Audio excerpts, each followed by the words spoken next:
فإن مع العسر يسرا إن مع العسر يسرا فإذا فرغت فانصب وإلى ربك فارغب. وبركاته.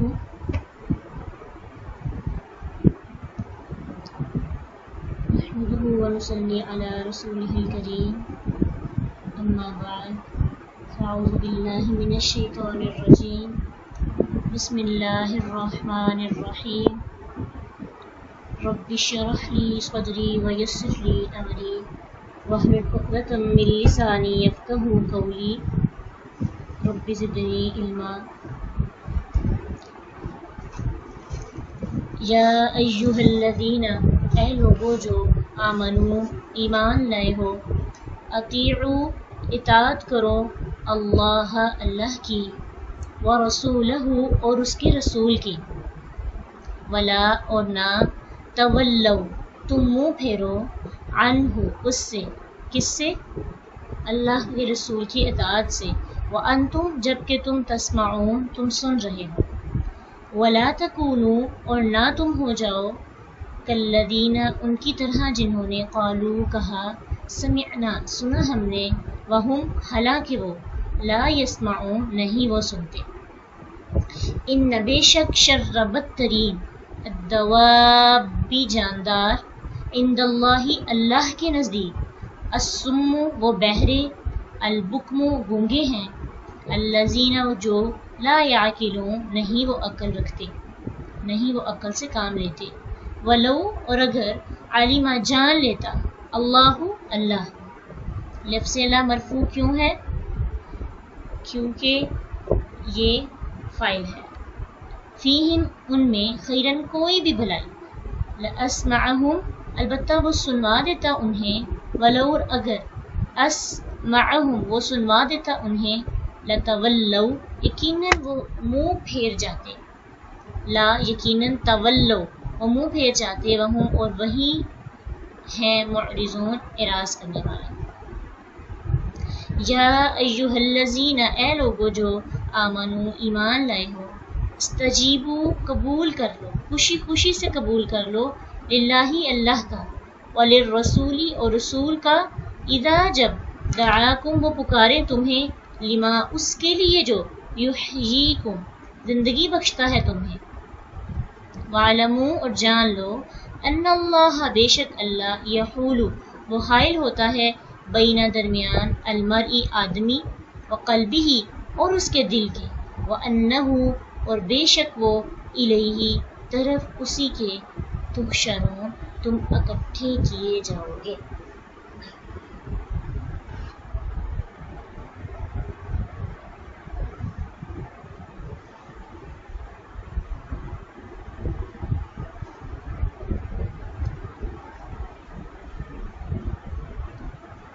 واتقوا اور ڈرو، فتنةً اس فتنے سے، لا تصیبن جو ہرگز نہ پہنچے گا، الذین انہیں جنہوں نے، ظلموا ظلم کیا، منکم تم میں سے، خاصۃً خاص کر. وَاعْلَمُوا اور جان لو، ان اللہ بے شک اللہ، شدید سخت ہے، العقاب سزا والا.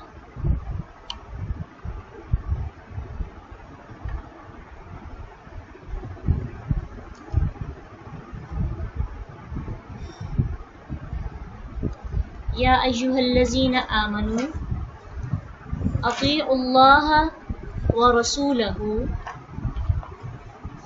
ولا تولوا عنہ وانتم تسمعون. کفار کو تنبیہ کے بعد، ان کو دھمکی دینے کے بعد، اب اللہ سبحانہ تعالیٰ مسلمانوں سے مخاطب ہیں اور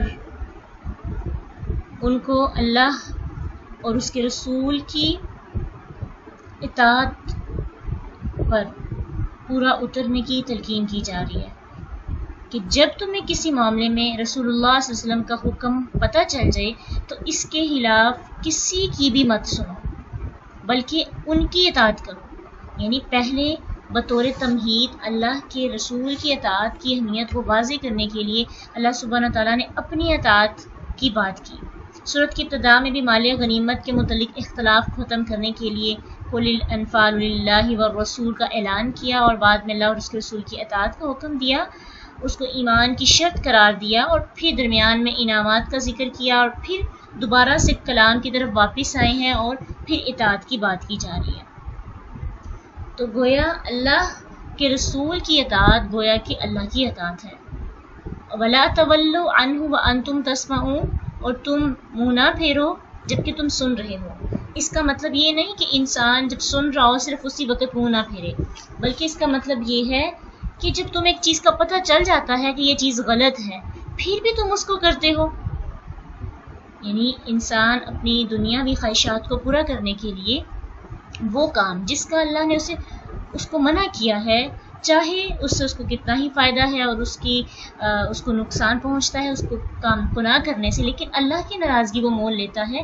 تم ہر وقت تو اللہ کے احکام قرآن و حدیث کی صورت میں سنتے ہو، ہر وقت تمہیں علم پہنچتا رہتا ہے، تو اگر تم نے نہ سنا ہو یا تمہارے پاس علم نہ ہو پھر بھی تمہارے پاس عذر ہوتا ہے۔ لیکن اب جب علم آ گیا ہے، جب تم نے سن لیا، جب تمہیں پتہ ہے حقیقت کا کہ یہ بات صحیح نہیں ہے، یہ غلط ہے، پھر بھی تم منہ پھیر لو، پھر بھی اللہ اور اس کے رسول کی بات نہ مانو، تو یہ تمہیں زیب نہیں دیتا۔ ایمان والوں کو یہ بات زیب نہیں دیتی کہ جو حکم اللہ اور اس کے رسول کا ان کو پتہ ہے پھر بھی وہ اس کے خلاف جائیں۔ ٹھیک ہے، تو انسان حکم کے سننے کے باوجود، پتہ ہونے کے باوجود، علم حاصل کرنے کے باوجود جب عمل نہیں کرتا تو گویا کہ وہ کیوں نہیں عمل کرتا؟ دنیا کی خواہشات اور دنیا کی خاطر وہ اپنے حقیقی علم کو پس پشت ڈال کر اپنے نفس کی پیروی کرتا ہے۔ تو جو شخص خود حکم سن کر بجا نہیں لاتا، اس تک اگر حکم کسی کے واسطے پہنچے گا تو پھر وہ کیسے مانے گا؟ جب خود سنا، ڈائریکٹ اللہ کی بات سمجھی، تو پھر بھی جب ماننے کی بات آئی تو انسان کمزور ہو جاتا ہے۔ تو خود سوچے، جب وہ خود ڈائریکٹ بات سن کے عمل نہیں کرتا تو کسی کی بات سے اس کے عمل میں کیسے اضافہ ہوگا؟ پھر اللہ سبحانہ تعالیٰ فرماتے ہیں کہ تم نہ ہو جاؤ ان لوگوں کی طرح جنہوں نے کہا ہم نے سنا لیکن وہ نہیں سنتے۔ اس سے مراد مشرکین، منافقین اور اہل کتاب ہیں جو کانوں سے تو اللہ اور اس کے رسول کے کلام کو سنتے ہیں مگر دل سے نہیں سنتے، کیونکہ اگر وہ دل سے سنتے ہوتے تو وہ قبول کرتے، تو جو قبول نہیں کرتا وہ گویا کہ دل سے نہیں سنتا، ان کا سننا بھی نہ سننے کے برابر ہی ہے۔ اگر سن کر بھی نہیں مانتے گویا کہ انہوں نے سنا ہی نہیں ہے، وہ بس ٹائم پاس کر رہے ہیں، وہ فارمیلٹی پوری کر رہے ہیں، ان کے کان جو ہیں وہ ڈیوٹی نبھا رہے ہیں، لیکن ان کا جو دل ہے وہ خالی ہوتا ہے۔ تو جب انسان اللہ کے رسول کی خلاف ورزی کرتا ہے تو پھر آہستہ آہستہ اس کا دل دور ہونے لگتا ہے ایمان سے۔ انسان کے پاس نا برا کام کرنے کی یا کوئی بھی جب برائی ہم کرتے ہیں یا خلاف ورزی کرتے ہیں تو سٹارٹ میں اس کی ہیزیٹیشن ہوتی ہے، لیکن جب وہ انسان بڑے جیسے بغیر کسی جھجک کے اپنے ضمیر کو مارتے ہوئے اس غلطی کو بالکل ایسے کرتا جیسے کہ وہ نیکی کا کام کر رہا ہے، تو آہستہ آہستہ اس کے اندر برا کام کرنے کی عادت جو ہے وہ بڑھتی چلی جاتی ہے۔ جب ایک دفعہ اپنے آپ کو برائی میں ہم ڈیفینڈ کرتے ہیں نا تو پھر اللہ سبحانہ تعالیٰ انسان کے اندر سے جو کھٹک ہوتی ہے برا کام کرنے کی اس کو ختم کر دیتے ہیں۔ پھر کیا ہوتا ہے، کھٹک ہوتی بھی ہے لیکن انسان اس کھٹک کو کچھ نہیں سمجھتا، اس کو وقتی تکلیف سمجھ کر اگنور کر دیتا ہے، پھر آہستہ آہستہ بڑے جرائم کی طرف اس کے قدم بڑھنے لگتے ہیں۔ تو ایسے لوگوں کو کیا کہا گیا؟ ان شر الدواب عند اللہ الصم البکم، ایسے لوگ تو بدترین جانور ہیں اللہ کے نزدیک۔ اب دواب جو ہے انسان کے لیے استعمال کیا گیا ہے، دابتن کی جمع ہے، دبا یا دبو سے زمین پر چلنا، یعنی انسان کو دواب کی میں اس لیے شمار کیا گیا کہ کتب لغو میں دابہ جو ہے جاندار کو کہا جاتا ہے، چاہے وہ عقل رکھتا ہو یا نہ رکھتا ہو، زمین کا ہر جاندار۔ تو یعنی کفار اور منافقین جو کان سے تو اچھی طرح بات سنتے ہیں، زبان سے اچھی طرح بات نہیں نکالتے، کان سے اچھی طرح بات نہیں سنتے، اللہ کی دی ہوئی عقل سے کام نہیں لیتے. وَهُمْ لَا يَسْمَعُونَ نہیں وہ سنتے، لا يَعْقِلُونَ نہیں وہ عقل سے کام لیتے. یعنی ایسے لوگ جن کے پاس کان تو ہیں، جن کے پاس زبان تو ہے، جن کے پاس دماغ تو ہے، لیکن جب وہ سنتے ہیں تو وہ سن نہیں رہے ہوتے. دراصل وہ فارمیلٹی کے لیے، اپنے نفس کی پیروی کے لیے یا اپنا دل بہلانے کے لیے بس ٹائم پاس کرتے ہیں، باتیں ان کے دل تک نہیں پہنچتی. بکمن جب انسان اچھے طریقے کے ساتھ بات کو سنتا ہی نہیں ہے، جب باتیں سنتے وقت ہی انسان کے دل تک اچھے طریقے سے نہیں پہنچتی، تو خود سوچیں کہ زبان سے بھی تو پھر ویسی ادائیگی ہوگی نا. انسان زبان کے راستے میں جو نکالتا ہے گویا کہ اس کے کان کے راستے میں وہ جاتا ہے. سم بکمن. اور جب انسان بہرا اور گونگا ہو جاتا ہے، الذین لا یعقلون، پھر وہ عقل سے کام نہیں لیتا، پھر اس کی عقل جو ہے وہ زاہل ہو جاتی ہے. آپ خود سوچیں جب بہرا اور گونگا ہو گیا تو پھر عقل کہاں سے آئے گی؟ تو پھر بے عقل ہونے کا، کیونکہ بعض بہرے اور گونگے عقل سے حق کو سمجھتے ہیں اور قبول کر لیتے ہیں، کیونکہ وہ حقیقت میں بہرے گونگے ہوتے ہیں لیکن اندرونی باطنی طور پر بہرے اور گونگے نہیں ہوتے. تو جو لوگ باطنی طور پر بہرے اور گونگے ہوتے ہیں ان کی عقل بھی ختم ہو جاتی ہے. وَلَوْ عَلِمَ اللَّهُ فِيهِمْ خَيْرًا لَأَسْمَعَهُمْ. اگر جان لیتا اللہ تعالیٰ ان میں کوئی بھی بھلائی تو ان کو ضرور سنوا دیتا. یعنی اگر اللہ ان کے دل میں کوئی خیر دیکھتا، کوئی بھلائی دیکھتا تو اللہ تعالیٰ انہیں حق سنوا دیتا. اگر ان کے اندر حق کی طلب ہوتی تو اللہ تعالیٰ ان کے لیے ان کے سننے کو نافع بنا دیتا. یعنی اللہ سبحانہ تعالیٰ کہتے ہیں کہ ایسے لوگوں کو اگر بات سنائی بھی جائے نا تو وہ سننے کو بھی اگنور کرتے ہیں، وہ کانوں میں ہاتھ رکھ لیتے ہیں کہ اچھا ہماری حقیقت ہم پہ کھل رہی ہے تو اللہ ہم وہ اپنے آپ کو جو ہے سننے ہی نہیں دیتے، اپنے دل کو کسی اور کام میں مگن کر لیتے ہیں. کیوں؟ کیونکہ وہ سننا ہی نہیں چاہتے، وہ اپنی اصل تصویر دیکھنا ہی نہیں چاہتے، وہ اپنا عکس اپنے آئینے میں دیکھنا ہی نہیں چاہتے. وَلَوْ أَسْمَعَهُمْ اگر اللہ انہیں سنوا بھی دیتا. یہ پہلا اسمعہم ہے، اس کا مطلب ہے کہ دل سے سننا جو فائدہ مند ہو، اور جو دوسرا اسمعہم ہے اس کا مطلب ہے محض کان سے سننا. یعنی اگر ان کو کان سے سننے کی توفیق مل جاتی تو پھر بھی ان کے دل میں اگر کھٹک پیدا بھی ہوتی ہے، لیکن وہ اپنے آپ کو چونکہ ڈیفینڈ، انسان کی سب سے بڑی اذیت یہ ہوتی ہے کہ وہ خود کے سامنے شرمندہ ہو جائے. لیکن جب انسان شرمندہ ہونے لگتا ہے، اس کو پتہ چلتا ہے میری اذیت بڑھ رہی ہے، وہ چاہتا ہے کہ میں اذیت میں نہ مبتلا ہوں، وہ بات کو سننا ہی نہیں چاہتا، وہ اگنور کرتا ہے، وہ اس معاملے میں پڑھنا ہی نہیں چاہتا، وہ اپنی حقیقت کو دیکھنا ہی نہیں چاہتا. وہ کیا کرتا ہے؟ اعراض کرتا ہے، وہ سائڈ پہ رہتا ہے، کیونکہ اسے پتا ہے کہ جب مجھ پر میری حقیقت منکشف ہو گئی تو میں تو خود ہی اپنا سامنا نہیں کر سکوں گا. اس لیے ہمیں ساتھ ساتھ یہ بھی دیکھنا ہے کہ کہیں ہمارا شمار ایسے لوگوں میں تو نہیں ہے کہ جو ہم سن کر بھی اعراض کرتے جا رہے ہیں، جو ہم اللہ تعالیٰ کی کتاب کو پڑھ کر سن کر بھی عقل سے کام نہیں لیتے، عمل کرنے کی باری آتی ہے تو پیچھے ہٹ جاتے ہیں. ٹھیک ہے، تو یہ نہ ہو کہ ہم بھی بدترین جانور میں شمار ہمارا ہو جائے. تو ان لوگوں نے گناہوں کا ارتکاب کر کر کے اپنے اندر سے وہ طاقت ہی ختم کر دی ہے. یعنی پہلی دفعہ انسان کو کھٹک پیدا ہوتی ہے، پھر آہستہ آہستہ پھر دوبارہ سے وہی غلطی کرتے کرتے انسان کے دل میں ایمان کی طاقت ختم ہو جاتی ہے.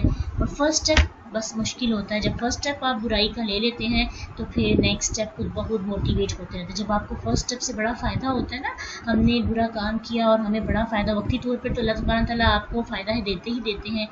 اگر اللہ تعالیٰ کو دنیا اتنی پسند ہوتی تو کفار کو اتنا زیادہ مال نہ دیا جاتا. تو اللہ تعالیٰ کے سامنے دنیا بہت حقیر ہے.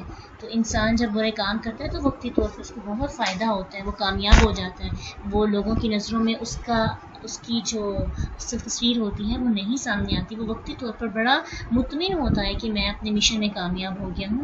لیکن کیا ہوتا ہے کہ اس کے اندر سے جب وہ کامیابی اس کو ملتی ہے تو اس کو موٹیویشن ہوتی ہے کہ اس دفعہ میرے برے کام کرنے سے مجھے کامیابی مل گئی، اب اگلی دفعہ بھی ملے گی، پھر اس سے اگلی دفعہ بھی ملے گی. آہستہ آہستہ انسان کے اندر سے نیکی کرنے کی طاقت ہی ختم ہو جاتی ہے. ایمان اور ہدایت کی پیروی کے لیے وہ بیج کی حیثیت رکھتی ہے اس کے لیے یہ جو اس کی طاقت ہے، کیونکہ بیج جب نہیں ہوگا تو پھل کی امید کیسے ہوگی؟ ایمان انسان کے دل کے اندر ایک بیج ہے، جب بیج صحیح ہوتا ہے، بیج پاک ہوتا ہے، بیج پیوریفائی ہوتا ہے، بغیر کسی ملاوٹ کے ہوتا ہے، تو پھل بھی بڑا پیارا اگتا ہے۔ لیکن جب آپ کسی بھی چیز کی بنیاد ہی دھوکہ دہی پہ کرتے ہیں اور اس بیج کو ہی اچھے طریقے کے ساتھ نہیں لگاتے اپنے دل کے اندر، تو پھر آپ کا پھل کی امید پہ کیسے ہم لگا سکتے ہیں؟ تو کس کی غلطی ہے؟ بیج لگانے والے کی۔ تو ایمان کو ٹھیک کرنا ہے نا ہم نے۔ اللہ سبحانہ تعالیٰ فرماتے سورۃ المطففین میں کلا بل ران علی قلوبہم ما کانوا یکسبون، خبردار رہو ان کے برے اعمال ان کے دلوں پر زنگ بن کر چھا گئے ہیں، ان کے برے اعمال ان کے دلوں کو خراب کرتے ہیں۔ کسی دوسرے کی بری کمپنی ان کے دل کو خراب نہیں کرتی، بلکہ اپنا ایمان ہی انسان کے اپنا برا عمل ہی انسان کے لیے آزمائش بن جاتا ہے۔ تو اب ہم نے کرنا کیا ہے؟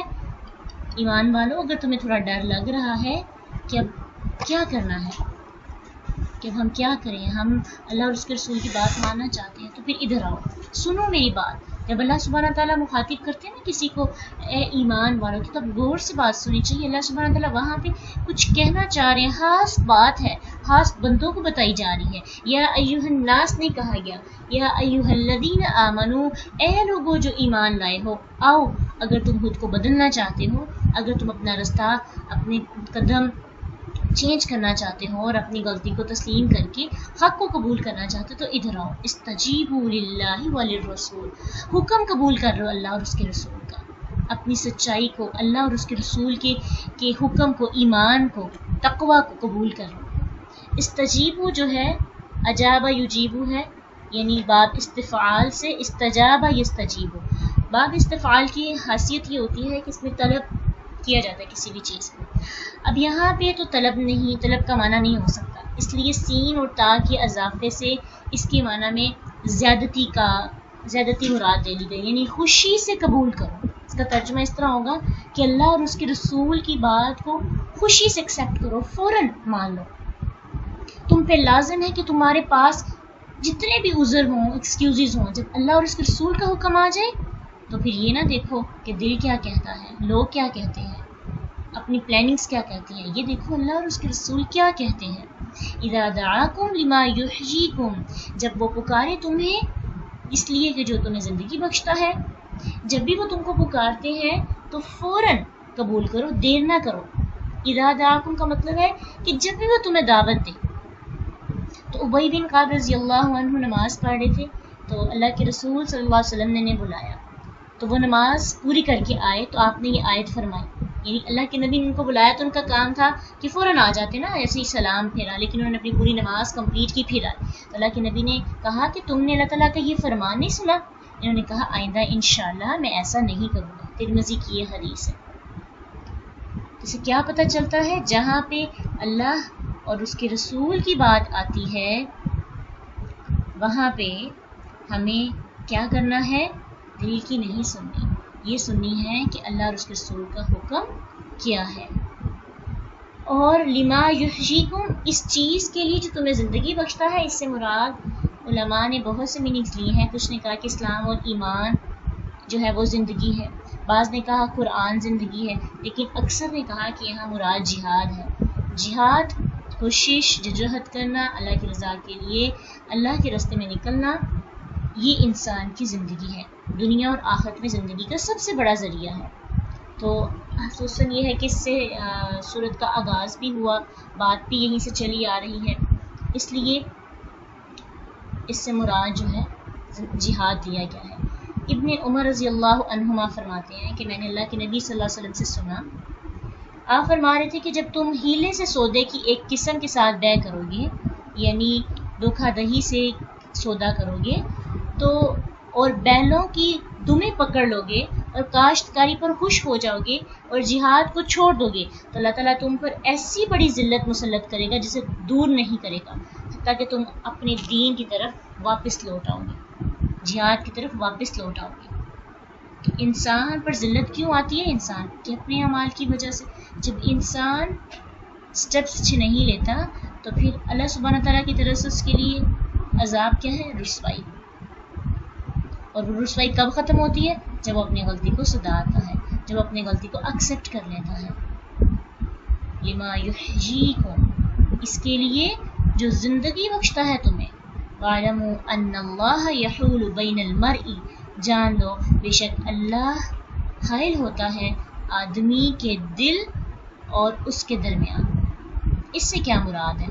یعنی حق کا پتہ چل گیا، حق بات واضح ہو گئی. اب اگر کوئی اللہ تعالیٰ اور رسول صلی اللہ علیہ وسلم کا حکم نہ مانے تو اللہ تعالیٰ کی طرف سے انسان کو یہ سزا ملتی ہے کہ وہ انسان اور اس کے دل کے درمیان کیا ہو جاتا ہے؟ حائل ہو جاتا ہے. اور پھر کیا ہوتا ہے کہ اس کے بعد اسے اللہ اور اس کے رسول کی دعوت پر لبیک کہنے کی توفیق ہی نہیں ملتی. جیسے کہ اللہ تعالیٰ نے فرمایا نا سورۃ الصف آیت 5 میں، فَلَمَّا زَاغُوا أَزَاغَ اللَّهُ قُلُوبَهُمْ، جب وہ خود ٹیڑے ہو گئے تو اللہ نے ان کے دلوں کو اور ٹیڑھا کر دیا. تو جب انسان خود اپنے دل کو ٹیڑھا کرتا ہے، یعنی اس سے پتہ یہ چلتا ہے کہ انسان اپنے دل کو خود خراب کرتا ہے. انسان اپنی اور اللہ کے درمیان خود دوری پیدا کرتا ہے. کیسے؟ برے اعمال کر کے، حق کے بعد بھی ایکسیپٹ نہ کر کے، حق پتہ چلنے کے بعد بھی اللہ کی بات کو نہ مان کے، اپنی غلطی تسلیم نہ کر کے. جب انسان اپنی غلطی نہیں ایکسیپٹ کرے گا تو پھر وہ نیکی کی طرف کیسے بڑھ سکتا ہے؟ جب نیکی کی طرف نہیں بڑھے گا، اللہ اور اس کے درمیان میں بہت زیادہ خلا پیدا ہو جائے گا. جب خلا پیدا ہو جائے گا، دل ٹیڑے ہو جائیں گے تو ہدایت کی توفیق ملے گی، لیکن انسان اس ہدایت پر لبیک نہیں کہہ پائے گا. آہستہ آہستہ اس کی زندگی سے دین دور ہوتا چلا جائے گا. تو آیت کا یہ مطلب جو ہے کچھ لوگوں نے نکالا. اس پر ایک حدیث بھی ہے کہ جنگ تبوک میں کعب بن مالک رضی اللہ عنہ فوری طور پر نہ نکل سکے، بعد میں ان کو جانے کی توفیق ہی نہ ملی. یہ الگ بات ہے کہ اللہ تعالیٰ نے ان کی محبت کی وجہ سے، ان کی سچائی کی وجہ سے ان کی توبہ قبول کر لی تھی اور قرآن میں ان کا اچھا ذکر فرمایا. لیکن اس کی تشریح شاہ عبد القادر رحمۃ اللہ علیہ بھی اس آیت کی تشریح میں یہ فرماتے ہیں کہ حکم بجا لینے میں دیر نہ کرو، شاید اس وقت دل ایسا نہ رہے. دل تو اللہ کے ہاتھ میں ہے نا. ہو سکتا ہے جب آپ بات سن رہے ہیں، جب اللہ کے کلام کو پڑھیں، اس وقت آپ کا دل بڑا موٹیویٹ ہوتا ہے اور آپ کے دل نرم ہوتا ہے اور آپ قبول کر لیتے ہیں اور فوراً سے عمل کے لیے حامی بھر لیتے ہیں کہ اللہ میں نے اس غلطی کو ٹھیک کرنا ہے، درست کرنا ہے. اس وقت اپنی غلطی کو تسلیم کر کے درست کر لو. ہو سکتا ہے کہ اس وقت تمہارا دل اللہ کے ہاتھ میں اور اللہ نے تمہیں توفیق دی اور بعد میں کبھی اللہ تمہیں توفیق ہی نہ دے. تو اس توفیق کو بھی جانے نہ دو ہاتھ سے. جو اللہ توفیق دے رہا ہے اس توفیق کو ایکسیپٹ کر لو، قبول کر لو. تو بالکل آیات جو ہے نا، آیات ہمارے حالات کو واضح کر رہی ہوتی ہیں. جب بھی ہمارے دل ٹیڑھے ہونے لگتے ہیں تو اللہ سبحانہ تعالیٰ ہمیں بتا دیتے ہیں کہ میرے پیارے بندوں، میرے پیارے دوستوں، مجھ سے دوستی کی ہے نا، تو میرے بیسٹ فرینڈ ہو، تو میرے دوست ہو، میں تمہیں ضائع نہیں ہونے دوں گا، میں تمہیں غلط راستے پہ نکلنے نہیں دوں گا. آؤ اپنی غلطی کو ٹھیک کر لو. غلطی ہو جانا نارمل ہے، لیکن غلطی کر کر ڈٹ جانا نارمل نہیں ہے. ادھر سے پھر شروع ہو جاتی ہے انسان کی باطل راہوں کی طرف انسان کی جدوجہد. ایک غلطی پھر اس کو ڈیفینڈ کرتے کرتے کتنی غلطیاں انسان کرتا ہے. اس لیے کیا کرنا چاہیے؟ اگر اللہ ریمائنڈر دیتے ہیں تو فوراً اپنی غلطی کو تسلیم کر کے ایکسیپٹ کر لینا چاہیے، اس کو بالکل درست کرنے کی کوشش کرنی چاہیے. ساتھ اللہ تعالیٰ نے انسان کو حقیقت بھی بتا دی نا، وَأَنَّهُ إِلَيْهِ تُحْشَرُونَ. آج تم اپنے آپ کو ڈیفینڈ کر لو گے، آج تم جو ہے غلطی کر کے مانو گے نہیں، لیکن جان لو تمہیں اس کی طرف لوٹ کر جانا ہے.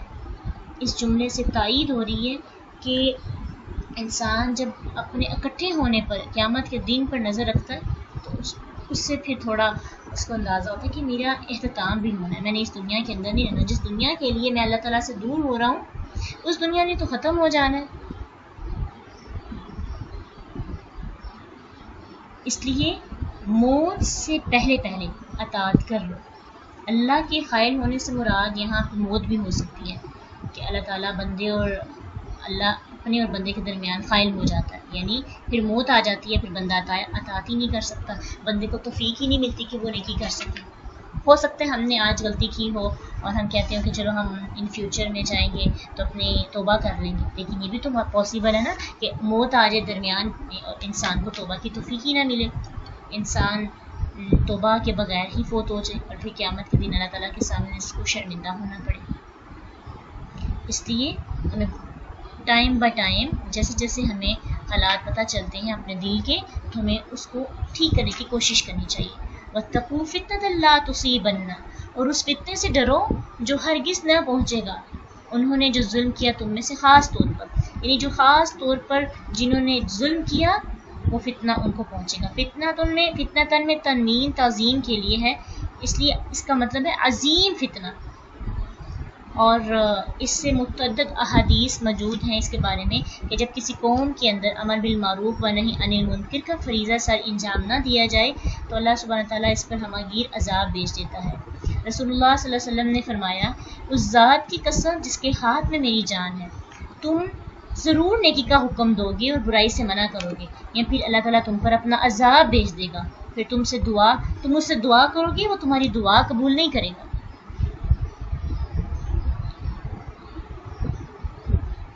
ٹھیک ہے، تو اس لیے ہمیں کوشش کرنی چاہیے کہ اگر ہمارے اندر مسٹیک ہے تو خود کور کریں، خود اس کو کلیئر کریں۔ اگر ہمیں کسی کے اندر غلطی نظر آتی ہے تو محبت کے ساتھ، حکمت عملی کے ساتھ، اچھے انداز میں ہمیں دوسروں کی غلطی کو درست کرنا چاہیے، اس کی اصلاح کرنی چاہیے، کیونکہ امر بالمعروف و نہی عن المنکر جب نہیں رہتا تو تب کیا ہوتا ہے، انسان فتنے میں مبتلا ہو جاتا ہے، اور جب انسان فتنے میں مبتلا ہو جاتا ہے تو انسان کا ایمان داؤ پہ لگتا ہے، انسان کی دعائیں قبول نہیں ہوتی، انسان اللہ سے دور ہو جاتا ہے۔ اصحاب سبت جو ہیں، ہفتے کے دن مچھلیاں پکڑنے والوں کا قصہ اس کی بہترین ایگزامپل ہے۔ ان کے چہرے مسخ کر دیے گئے، اس کے بھی، اور ان پر بھی عذاب آیا جنہوں نے منع نہیں کیا تھا، حالانکہ وہ خود بھی کام نہیں کر رہے تھے، خود وہ ٹھیک تھے لیکن انہوں نے منع نہیں کیا تھا۔ وَاعْلَمُوا، اور جان لو، یہ ایک طرح سے دھمکی ہوتی ہے، وَاعْلَمُوا، اور جان لو، ان اللہ شدید العقاب، بے شک اللہ تعالیٰ سخت عذاب والا ہے، سخت پکڑنے والا ہے، اس کی پکڑ بہت سخت ہے۔